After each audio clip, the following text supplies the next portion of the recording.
4 राज्यों के विधानसभा चुनाव। सबको उम्मीद थी कि राहुल गांधी के कांग्रेस को 4 नहीं तो कम से कम 3 राज्यों में सरकार बनाने का मौका मिलेगा, लेकिन हुआ इसके ठीक उल्टा। जहां मध्य प्रदेश में भाजपा ने सत्ता में वापसी की, वहीं छत्तीसगढ़ और राजस्थान में उन्होंने कांग्रेस से सत्ता छीन ली। तेलंगाना में सिर्फ कांग्रेस बहुमत प्राप्त कर सकी।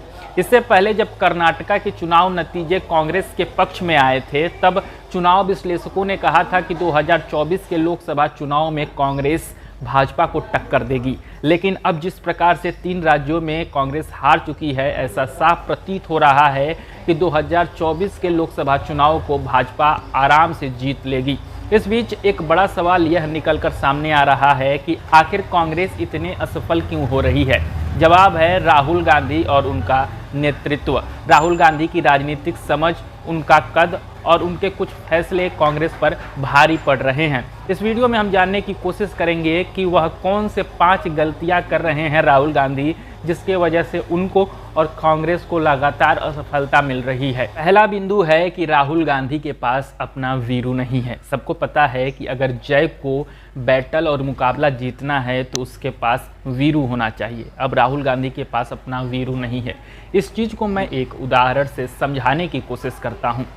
आप बीजेपी को देखिए कि आखिर बीजेपी इतनी सफल कैसे हुई। यह एक रिसर्च का विषय है, सबके अपने अपने कारण हैं, लेकिन जो मैं समझता हूँ सबसे प्रमुख कारण है कि भाजपा का नेतृत्व हमेशा जोड़े में रहा।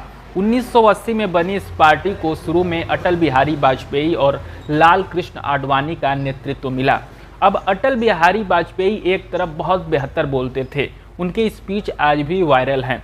साक्षात्कार में वह बहुत ही साफगोई से अपने विचारधारा को व्यक्त करते थे, लेकिन उनको चुनाव जीतने नहीं आता था। वह कई बार चुनाव हार भी चुके थे। चुनाव का शास्त्र क्या है, किस सीट पर किस जाति किस धर्म के लोगों की अधिकता है, किस सीट पर कौन सा स्थानीय मुद्दा चल रहा है, यह अटल जी को उतने बेहतर से मालूम नहीं था। लेकिन इसके लिए उनके पास लाल कृष्ण आडवाणी के रूप में वीरू मौजूद था। अब लाल कृष्ण आडवाणी को चुनाव का गणित बहुत बेहतर तरीके से मालूम था, और जब दोनों का संगम होता है, जब दोनों मिलते हैं, तो भाजपा बहुत सफल बन जाती है। इसके अगले चरण में देखें तो हमारे प्रधानमंत्री नरेंद्र मोदी बेहतर स्पीकर हैं, जनता उनसे बहुत बेहतर तरीके से कनेक्ट भी करती है। लेकिन क्या उनको चुनाव का तंत्र मालूम है, बूथ लेवल पर पॉलिटिक्स कैसे होती है, क्या मोदी को वह मालूम है?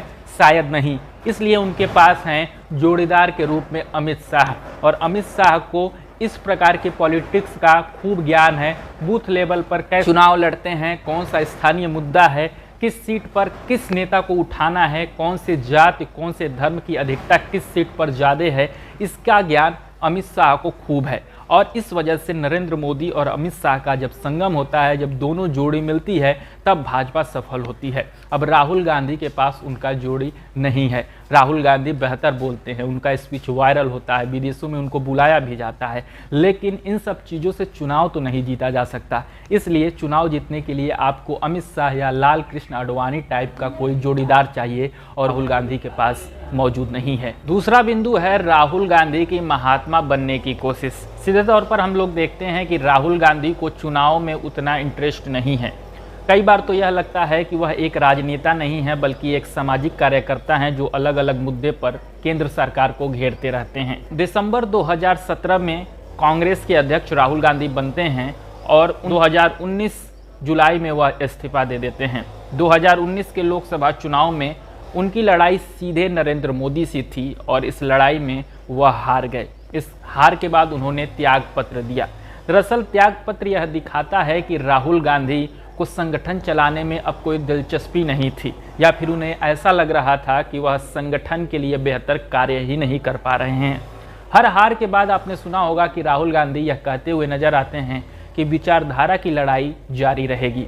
अब विचारधारा की लड़ाई जारी रहेगी, यह कहने का यह मतलब है कि जो एक्टिव पॉलिटिक्स है, जो चुनाव की पॉलिटिक्स है, वहाँ वह सफल नहीं हो पा रहे हैं, और इस वजह से वह अब सामाजिक आर्थिक लड़ाई लड़ने की कोशिश करेंगे कि न्यायालय का क्या रोल होना चाहिए देश में, संविधान का क्या रोल होना चाहिए, पुलिस पत्रकारिता का क्या रोल होना चाहिए देश में। इस पर वह अपने मूल्य डिसाइड करेंगे, और अगर केंद्र सरकार उसको नहीं मानेगी तो उसकी लड़ाई लड़ेंगे। इसमें हम देखते हैं कि राहुल गांधी बहुत सफल भी हो जाते हैं। राहुल गांधी के पास सोशल मीडिया पर अच्छे खासे फॉलोअर हैं। विदेशों में उनको अलग अलग संस्था और विश्वविद्यालय बोलने के लिए बुलाती है और इससे वह अपने बात दूर तक लेकर जाते हैं। लेकिन सबको मालूम है कि विदेशों में घूमने से, सोशल मीडिया पर ट्वीट करने से चुनाव नहीं जीते जाते। चुनाव जीतने के लिए आपके पास बूथ लेवल की कैंपेनिंग होनी चाहिए और उसमें राहुल गांधी इंटरेस्ट दिखाते नहीं हैं। राहुल गांधी के पास पावर नहीं। अक्सर आपने विपक्षी नेताओं को और कुछ राजनीतिक विश्लेषकों को यह कहते हुए सुना होगा कि राहुल गांधी ही कांग्रेस के सर्वे सर्वा हैं, वही कांग्रेस को चलाते हैं। लेकिन ऐसा है नहीं, यह एक कोरा झूठ है। सबको पता है कि राजस्थान में राहुल गांधी चाहते थे कि सचिन पायलट को कमान दी जाए, लेकिन पार्टी के कुछ बुजुर्ग नेताओं ने यह डिसाइड किया कि 72 साल के अशोक गहलोत को मौका दिया जाएगा। वहीं पर मध्य प्रदेश में ज्योतिरादित्य सिंधिया राहुल गांधी के बहुत करीब थे, लेकिन राहुल गांधी के रिकमेंडेशन के बाद भी उनको पार्टी तवज्जो नहीं देती है, रिस्पेक्ट नहीं देती है, जिसके वजह से वह भाजपा में चले गए। अभी हाल में ही एक खबर यह आई कि एक मीटिंग के दौरान एक स्थानीय नेता राहुल गांधी पर भड़क गया, जिसके बाद उसे सोनिया गांधी और बाकी टॉप के नेताओं ने समझाया तो वह चुप हुआ। तो जब स्थानीय नेता राहुल गांधी पर ऐसे भड़क उठेंगे और उनकी बातों को नहीं माना जाएगा, बड़े बड़े मुद्दे पर उनसे राय नहीं ली जाएगी, तो आप समझ सकते हैं कि राहुल गांधी के पास कितना पावर होगा पार्टी में। राहुल गांधी 2019 से CWC के एक सदस्य हैं, एक स्टार प्रचारक हैं। चुनाव में उनको स्पीच देने के लिए बुलाया जाता है। इसके अलावा राहुल गांधी के पास कोई पावर नहीं है। बाहर के लोग ये समझते हैं कि राहुल गांधी ही कांग्रेस को चला रहे हैं, लेकिन ऐसा है नहीं और यह भी एक राहुल गांधी और कांग्रेस की असफलता का मुख्य कारण है। चौथा पॉइंट है अपने मुद्दे की समझ नहीं। अब मैं यह नहीं कह रहा कि राहुल गांधी पढ़े लिखे नेता नहीं हैं। राहुल गांधी पढ़े लिखे हैं, लेकिन उनके भाषणों में और उनके कार्यशैली में रिसर्च की कमी तो जरूर दिखती है। कर्नाटका चुनाव में राहुल गांधी कास्ट सेंसस की बात कर रहे थे, SC ST OBC को हक और अधिकार देने की बात कर रहे थे, सामाजिक समानता की लड़ाई की बात कर रहे थे। अब राहुल गांधी वहां पर सफल हुए तो उन्हीं चीज़ों को ठीक उसी प्रकार से मध्य प्रदेश और राजस्थान चुनाव में लेकर आए और वहां पर बोलने लगे। लेकिन वह यह बताने में असफल रहे राजस्थान और मध्य प्रदेश की जनता को कि सामाजिक लड़ाई होती क्या है, OBC और SC ST को वह कैसे हक और अधिकार दिला पाएंगे, जिसके वजह से राहुल गांधी को असफलता मिली। अब राहुल गांधी हमेशा केंद्रीय मुद्दों को ज़्यादा फोकस में लाते हैं। वह हमेशा अडानी पर बात करने की कोशिश करेंगे, चीन पर बात करने की कोशिश करेंगे, विदेशों में भारत का कैसा स्टैंड है इस पर बात करने की कोशिश करेंगे। लेकिन आपको समझना होगा कि जो विधानसभा चुनाव होते हैं, जो निकाय चुनाव होते हैं, उसमें कुछ स्थानीय मुद्दे होते हैं और अगर आपको चुनाव जीतना है तो उन स्थानीय मुद्दों पर बात करना होगा। अडानी पर बोल के आप विधानसभा चुनाव नहीं जीत सकते। अंतिम पॉइंट है भाजपा के पिच पर खेलने की कोशिश। अब राजनीति दो प्रकार की होती है, एक धर्म की राजनीति और एक धर्म के बिना राजनीति।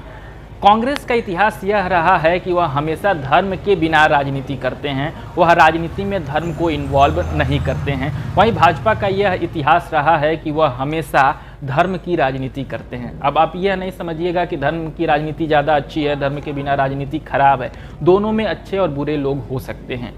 भारत के प्रधानमंत्री नरेंद्र मोदी पिछले 10 साल से भारत के प्रधानमंत्री हैं और उससे पहले 10 साल वह गुजरात के मुख्यमंत्री भी रह चुके हैं। नरेंद्र मोदी की आदत रही है कि वह हमेशा पूजा पाठ करते हुए नजर आएंगे, मंदिरों का दौरा करते हुए नजर आएंगे और इस बात का ख्याल रखेंगे कि जब वह पूजा पाठ कर रहे हैं, आरती कर रहे हैं, तो उन पर कैमरा जरूर हो, लोगों को पता चले कि वह पूजा पाठ कर रहे हैं। चुनाव के लिए वह इसको एक प्रचार का माध्यम बनाते हैं। अभी हाल ही में नई बनी संसद में उन्होंने कैसे पूजा पाठ किया आपने देखा ही होगा। अब भारतीय राजनीति में एक फैशन खूब चला है हिंदू बनने की कोशिश, कि सबसे बड़ा हिंदू मैं हूँ। अब इस लड़ाई में राहुल गांधी भी कूद पड़े। राहुल गांधी भी अपना जनेऊ दिखा रहे हैं, राहुल गांधी भी मंदिर मंदिर घूम रहे हैं, टीका लगवा रहे हैं। अब मैं यह नहीं कह रहा कि यह करना गलत है, लेकिन आस्था तो व्यक्तिगत होती है ना, उसको प्रचार का माध्यम क्यों बनाना चाहिए, मैं यह समझने की कोशिश कर रहा हूँ। अब अगर राहुल गांधी, नरेंद्र मोदी, उनके पार्टी, उनके विचारधारा के खिलाफ हैं तो वह काम पर बात करे। वह भी अगर पूजा पाठ को प्रचार का माध्यम बनाने लगेंगे तो उनमें और नरेंद्र मोदी की पॉलिटिक्स में अंतर क्या रह जाएगा।